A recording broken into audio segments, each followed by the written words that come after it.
오늘 우리가 시편 115편 말씀을 함께 읽는 날인데요. 역시 시편 115편의 내용도 할렐루야 시편에 속하고 있는 시편입니다. 성도들이 여러 어려운 시련을 만나고 또 공경 가운데 있을 때 성도는 늘 하나님을 의지해야 될 자들이다. 우상을 바라보거나 하나님의 다른 대상들을 의지하고 바라볼 자들이 아니라 하나님만 의지하고 그분의 도우심을 늘 믿고 찬양하는 자로 살아가야 된다. 이러한 사실들을 오늘 시편을 통해서 우리에게 잘 가르쳐 주고 있습니다. 본문 1절, 2절 가서 보면은 그가 가장 먼저 간구하는 내용은 영광을 하나님께 돌리게 해달라라고 이렇게 간구를 시작하고 있습니다. 1절 말씀에 보면은 여호와여 영광을 우리에게 돌리지 마옵소서. 우리에게 돌리지 마옵소서. 오직 주의 이름에만 영광을 돌리소서. 이렇게 간구를 올립니다. 우리의 모든 기도의 내용이 사실 여기에 초점이 모아져야 할 것을 우리는 이 시편의 간구를 통해서 배우게 됩니다. 하나님을 바르게 알고 섬기는 모든 사람들은 또 모든 교회는 그 기도의 초점이 우리의 영광이 아니라 오직 하나님께 영광이 되도록 기도하는 것이 모든 기도의 그 초점이 된다는 것을 꼭 기억할 수 있어야 한다는 것입니다. 왜 이렇게 모든 영광을 하나님께 돌리게 해달라라고 간구를 하느냐? 우리가 섬기는 여호와 하나님이 참으로 인자하시고 진실하시기 때문이다. 그 이유를 분명하게 가르쳐 줍니다. 1절 중간 부분에 보면 그렇게 말하죠. 오직 주님만 인자하시고 진실하시다. 그것으로 인하여 오직 주의 이름에만 영광을 돌리게 하옵소서. 이렇게 간구를 올리고 있습니다. 인자와 진실, 이것을 하나의 말로 묶게 되면 참된 인자, 변함이 없는 인자, 이걸 뜻하는 말입니다. 하나님의 약속에 근거한 사랑을 말할 때 이걸 인자라고 말합니다. 또 다르게는 하나님께서 자기 백성과 세우신 그 언약의 근거에서 베푸시는 변함없는 사랑, 이것을 인자라고 부른다는 겁니다.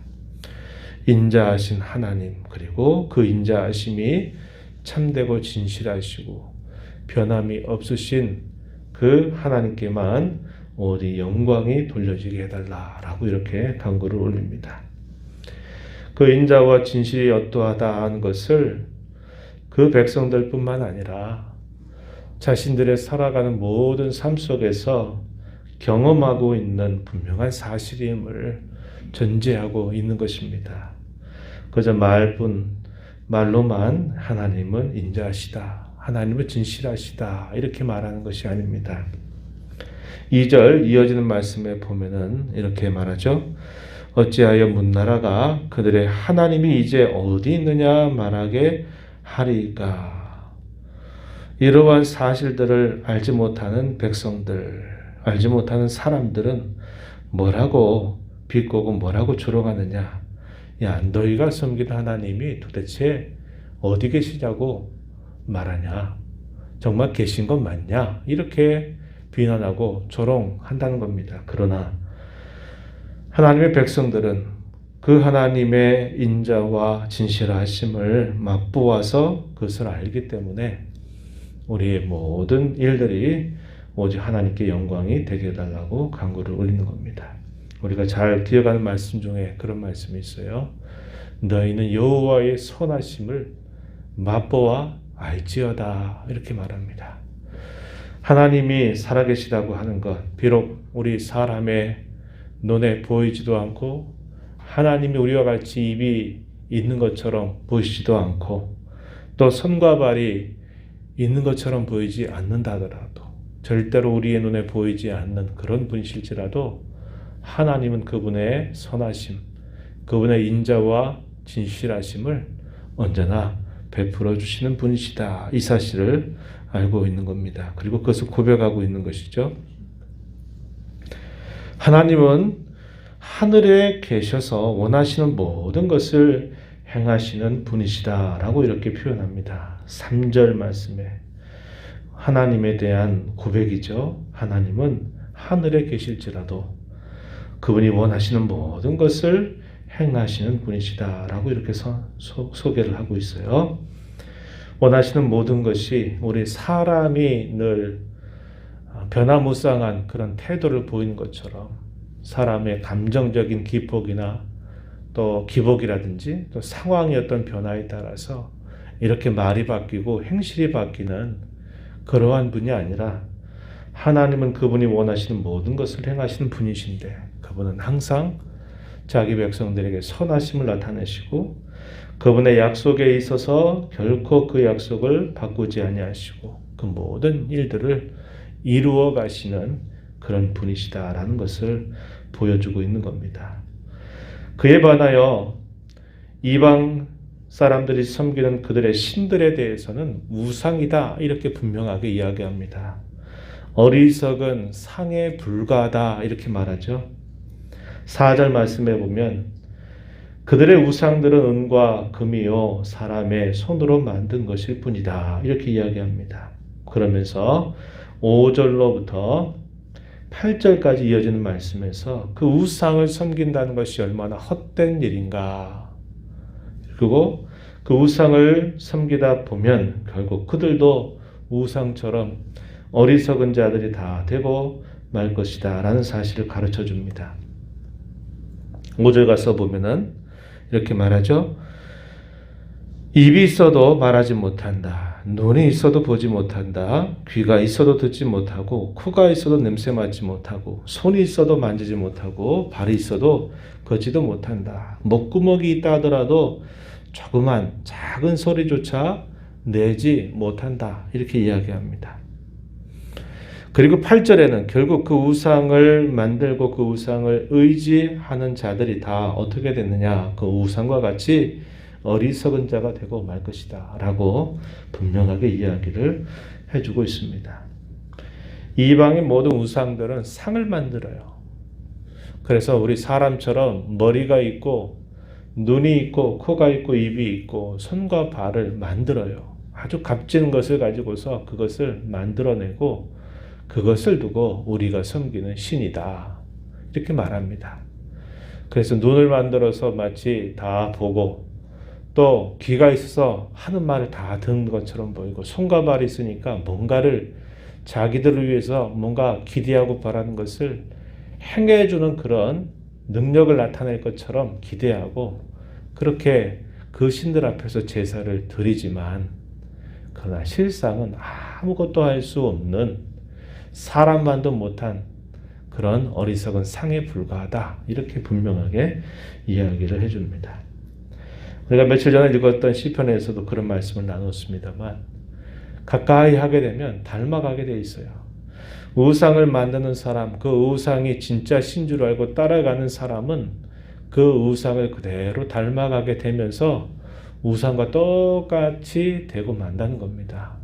그러나 저와 여러분, 하나님이 비록 우리의 눈에 보이지 않고 분명히 그분은 영이시기 때문에 우리와 같은 똑같은 모양을 가지고 계시지 아니하시지만 보이지 아니하시지만 그분은 자기 백성들에게 분명한 능력을 나타내고 그분의 성품을 반드시 보여주시는 분이고 그 하나님을 가까이하고 하나님을 섬기는 자들은 그 하나님의 모습을 닮아가서 지혜롭고 총명한 백성이 된다는 것을 우리에게 잘 보여주고 있는 겁니다.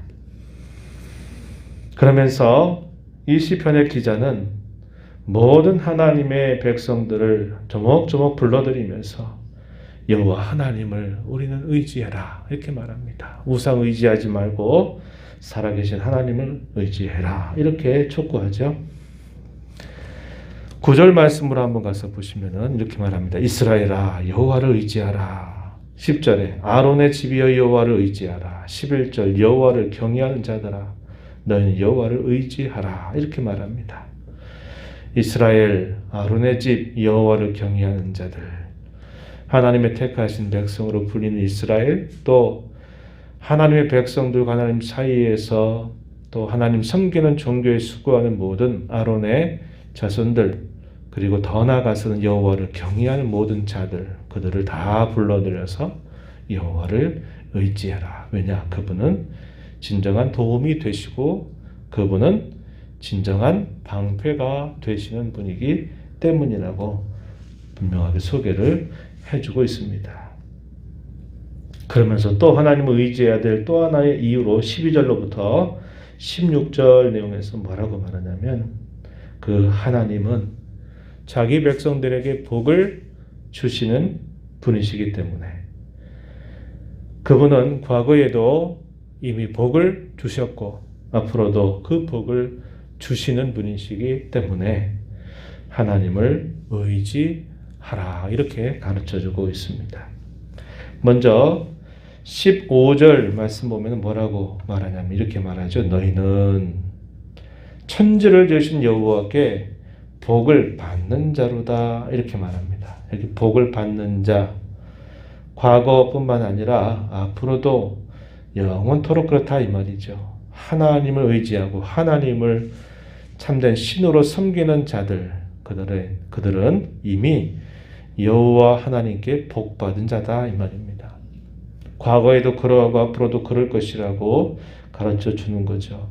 12절에 보면 우리를 생각하사 우리를 기억하사 복을 주시되 이스라엘 집에도 아론의 집에도 복을 주셨다.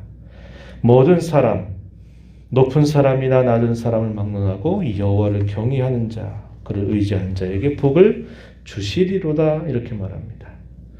또 그들을 축복하죠. 여호와께서 너희와 너희의 자손을 더욱 번성하게 하시기를 원한다, 축복하는 내용 14절에서 표현이 되고 있습니다. 이렇게 하나님은 자기 백성들을 도와주시고 그들의 방패가 되시고 그들에게 언제나 복을 주시는 분이시기에 이 하나님은 우리의 의지의 대상이다, 우리의 섬김의 대상이다, 우리의 찬양의 대상이다 라고 분명하게 가르쳐 주면서 마지막 부분에 뭐라고 말하냐면, 하나님이 우리에게 생명 주셨을 때 우리가 할 일이 뭐냐, 바로 이 하나님을 찬양하는 일, 영광을 하나님께 돌려드리는 이 일을 잘 감당하며 살자, 이것을 우리에게 가르쳐 주고 있어요. 17절 한번 보시기 바랍니다. 죽은 자들은 여호와를 찬양하지 못한다, 이렇게 말합니다. 우리가 이 말씀 어떻게 받을 수 있을까요? 우리의 생명이 끝나게 된다면 이렇게 적용할 수 있는 말씀이죠. 우리가 죽게 된다면 여호와를 찬양하지 못한다. 말을 바꾸면 우리가 살아 생전에 우리가 할 수 있는 값지고 소중한 일이 뭐냐? 하나님을 찬양하는 것이다 라고 이야기해 주고 있습니다. 오늘도 저와 여러분에게 새날을 허락하셔서 이 하루를 또 우리에게 주신 것, 하나님을 찬양할 수 있는 기회로 우리에게 주신 겁니다. 우리의 상황이 바뀌고 우리의 처지가 우리가 원치 않는 것으로 변하게 될 때에는 이러한 일들을 감당하는데 많은 제약이 따르게 될 겁니다. 더 건강을 잃어버리게 되거나 또 원치 않는 여러 질고를 당하게 되거나 또 많은 시련들을 당하게 될 때 우리에게 그렇게 우리를 그토록 복 주시는 하나님, 우리를 도우시는 그 하나님을 찬양하고 높여드릴 기회가 더 적어질 수 있다는 겁니다. 그러기 전 더 우리가 하나님을 더 가까이 하고 그 하나님을 찬양하는 일을 잘 감당하는 마음을 가져야 하겠다는 것입니다. 마지막 절에 이렇게 말하죠. 우리는 여호와께 복받은 우리는 이제부터 영원까지 여호와를 송축하리로다, 할렐루야, 이렇게 그 시의 마지막을 표현을 해주면서 우리가 앞에서 살폈지만 해가 도는 데서부터 해가 지는 데까지 이제부터 영원까지 우리가 하나님을 찬양하고 자랑하고 높이는 그 자리는 예배당이나 예배하는 시간만 아니라 우리의 모든 일상 속에서 또 우리의 모든 삶의 영역에서 하나님을 자랑하고 존귀하게 여기는 자로 살아가야 될 것을 우리에게 잘 가르쳐 주고 있습니다. 이 하루 주께로부터 받아 살아가는 저와 여러분, 오늘 이 하루를 또 우리의 남은 삶이 얼마인 줄 우리가 알 수 없지만 생전 살아계신 하나님을 더 많이 알고 더 가까이 하고 닮아가면서 오직 하나님의 이름에 영광을 돌리며 하나님을 찬양하는 자로 살기를 다짐하고 은혜를 구하며 힘써가는 저희들 모두가 되기를 진심으로 바랍니다. 하나님 아버지, 이 새벽 시간에도 저희들을 깨워주셔서 저희의 걸음을 이곳으로 향하게 하시고 저희의 입술과 눈과 마음을 열어서 살아계신 하나님께 찬양과 경배를 올려드리게 하시니 감사드립니다. 자신들이 참된 신이라고 알고 섬겼던 모든 이방의 족속들, 눈을 만들고 입을 만들고 귀를 만들고 손과 발을 만들어서 자신들이 원하는 것을 받기를 아무리 원하고 소원하고 애를 쓰고 공을 들여도 모든 신들은 하나의 우상에 불과하다는 것을 저희들에게 분명하게 일깨워 줍니다. 하나님 외에 다른 것들을 더 의지하거나 하나님보다도 다른 것들에 더 마음을 기울이게 되는 것이 다 우상이라고 저희들에게 가르쳐 주셨습니다. 오늘 이 말씀을 읽으며 비록 우리의 눈에 보이지 않고 또 귀에 들리지 않고 우리가 마치 우리의 감각으로 알 수 없지만 하나님은 언제나 살아계신 하나님이셔서 선하심을 나타내시고 인자와 진실을 나타내시며 변치 않는 신실하신 분이심을 언제나 알게 하여 주셔서 하나님만 우리의 찬양과 경배와 섬김의 대상인 줄 알고 살아 생전의 기회가 있을 때 더 하나님을 위해서 주의 영광을 위해서 많은 일들 잘 감당하며 살아가도록 저희들을 도우시고 인도하여 주시기를 간절히 바라옵나이다. 이 공경과 어려움의 때를 살아가면서 하나님이 우리의 도움이 되시고 우리의 방패가 되시고 우리가 참으로 의지할 분이심을 맛보아 알아가는 복된 성도들 모두가 되도록 인도하여 주옵소서. 은혜의 보좌 앞에 나와서 아버지의 은혜를 간절하게 구하며 또 이 하루를 시작하는 모든 주의 권속들에게 크신 은혜를 베풀어 주시고 기도 가운데 주님과 교제하는 귀한 시간 되게 하시고 이 하루 더 주와 가까이 동행하며 살아가는 삶을 살게 하여 주옵소서. 예수님 이름으로 기도하옵나이다. 아멘.